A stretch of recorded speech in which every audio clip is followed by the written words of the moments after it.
So T.S. Eliot's The Wasteland, it's probably one of the most famous poems ever written in the 20th century. But here's the thing.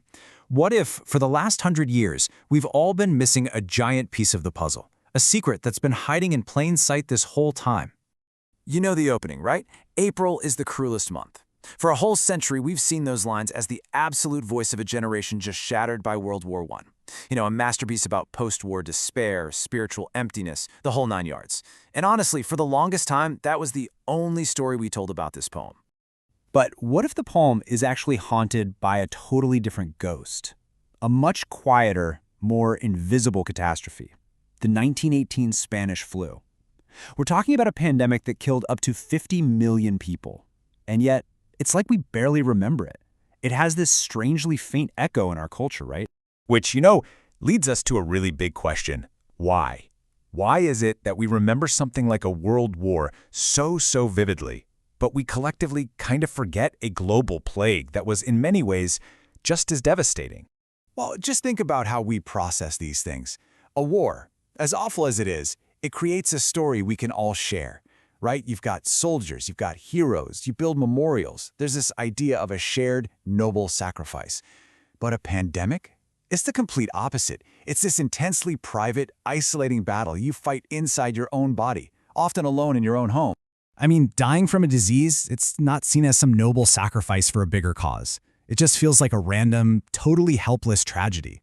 And because of that, it's something we tend to hide away, not build monuments to. And that, right there, is why it just kind of fades from our collective story. Okay, so that's the theory. But how do we tie this directly to T.S. Eliot himself? Well, as it turns out, the clues might have been sitting there all along, hiding in his personal letters. And when you look at the timeline, it's pretty revealing. First, in December 1918, both Eliot and his wife get the flu.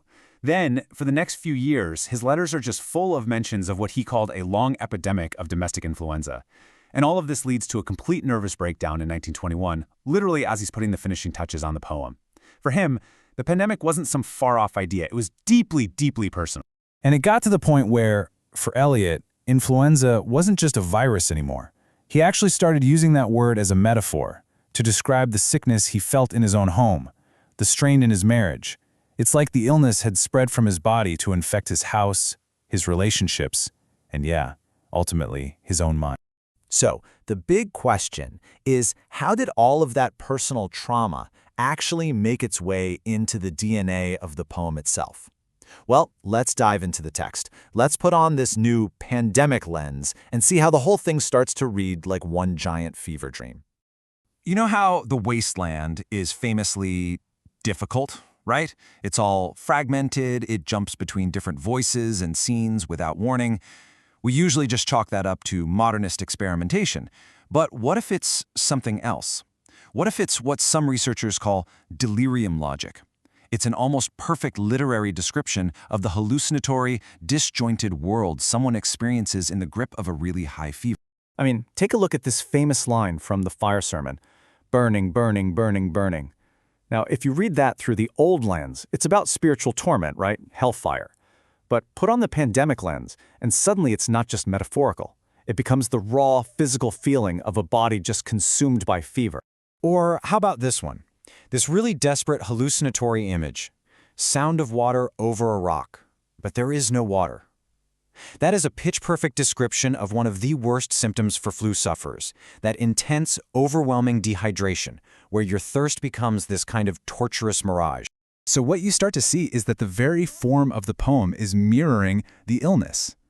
The language itself is broken, it's falling apart, just like the consciousness of a person who's in the middle of a really terrible sickness. But the poem doesn't stop with just the experience of being sick. It also seems to capture the world the pandemic left behind, an aftermath filled with death and this really profound, really deep silence. You see, one of the key things people talked about after surviving the flu was this state they called innervated living death. It's this feeling of being just utterly drained. Physically, mentally, emotionally. You're alive, but you feel like a ghost. You feel dead inside. And when you start thinking about that, all the images of death in the poem, they start to look different. Lines like white bodies naked on the low, damp ground, or the rattle of the bones, They stop sounding like soldiers on some distant battlefield. Instead, they sound a lot more like the civilian bodies that were flooding the cities and filling up homes during the pandemic. And this is maybe the most incredible part. The poem is obsessed with failed communication, with people not being able to connect. And that seems to perfectly mirror society's own inability to even talk about the trauma of the flu. So in a strange way, the poem itself becomes a monument to that silence. It's like a memorial to the fact that we were all trying to forget. Okay, so what does all of this mean for us, right now? For us, reading this 100-year-old poem after having just lived through our own global pandemic. Now let's be super clear. Seeing the wasteland through this pandemic lens doesn't cancel out all the other interpretations. It doesn't erase the stuff about the war or spiritual crisis. It just adds another layer, a really crucial, really resonant one that honestly makes the poem feel more immediate and more relevant today than ever before. And it really makes you wonder, doesn't it? As we're living through our own moment in history, what are the invisible traumas that our artists are capturing right now? What secrets are they hiding in plain sight in their work, just waiting for someone 100 years from now to finally come along and decode?